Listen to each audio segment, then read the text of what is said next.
Hello everyone. आज हम लोग सेल रेफरेंस का एक एग्जांपल देखते हैं। ठीक है, ये मैंने डमी डेटा सेट लिया है। मुझे निकालना है कि इसका इंटरेस्ट रेट कितना होगा। ठीक है, ये लोन अमाउंट है और ये सब क्या है, हमारे बैंक का इंटरेस्ट रेट दिया हुआ है कि अगर हमने 1 लाख का लोन लिया तो उसका 10% इंटरेस्ट रेट लगेगा, इंटरेस्ट लगेगा। ओके, तो हमें चाहिए कि अगर मैंने SBI से लोन लिया तो उसका इंटरेस्ट कितना आएगा, HDFC से लोन लिया तो कितना आएगा इंटरेस्ट, तो वो मुझे निकालना है। ठीक है, तो वो कैसे निकालेंगे? अगर मुझे सेल रेफरेंस नहीं पता है तो मैं क्या करूँगा, equal to loan amount into interest rate SBI का।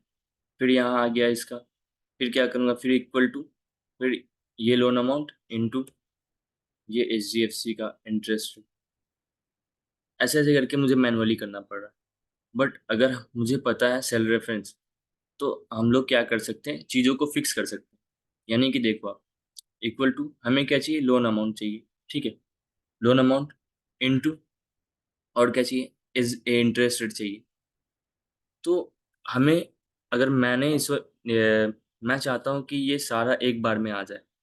ठीक है, अगर मैं ड्रैग करूँ तो सारा का जो इंटरेस्ट है बैंकों का वो आ जाना चाहिए एक बार में।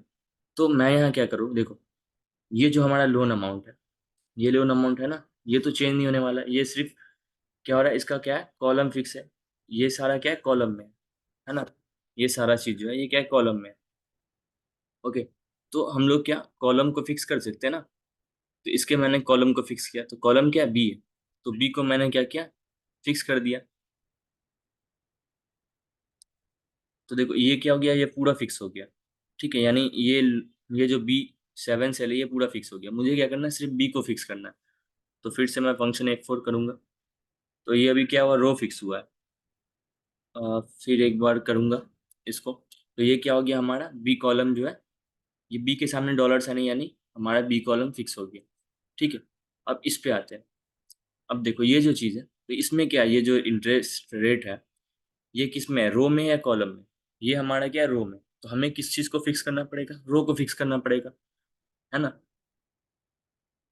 तो इसमें क्या करते हैं हम लोग, रो को फिक्स करते हैं। तो यहाँ पे डॉलर साइन लगा देते हैं। ठीक है, तो यानी यहाँ पे रो फिक्स हो गया। अब इंटर दबाते हैं। ठीक है, तो यानी इसका तो आ गया। अब हम लोग ड्रैग करते हैं यहाँ पे, तो देखो यहाँ पे आ गया यूको बैंक का भी। तो अब देखो ना यहाँ पे ये क्या हो रहा है, इक्वल टू ये जो लोन अमाउंट था और इसका जो इंटरेस्ट रेट था 14% वो आ गया। इसी तरीके से मैं अब क्या करता हूँ, ये सबको सिलेक्ट करता हूँ और यहाँ पे नीचे ड्रैग करता हूँ। तो मेरे पास सबका जो इंटरेस्ट कितना आएगा, मतलब किस बैंक से लेने पर कितना इंटरेस्ट आएगा, वो अमाउंट हमारे पास आ गया है। ओके, ये कुछ नहीं है, बस स्पेस कम होने की वजह से वैसा दिखा रहा था।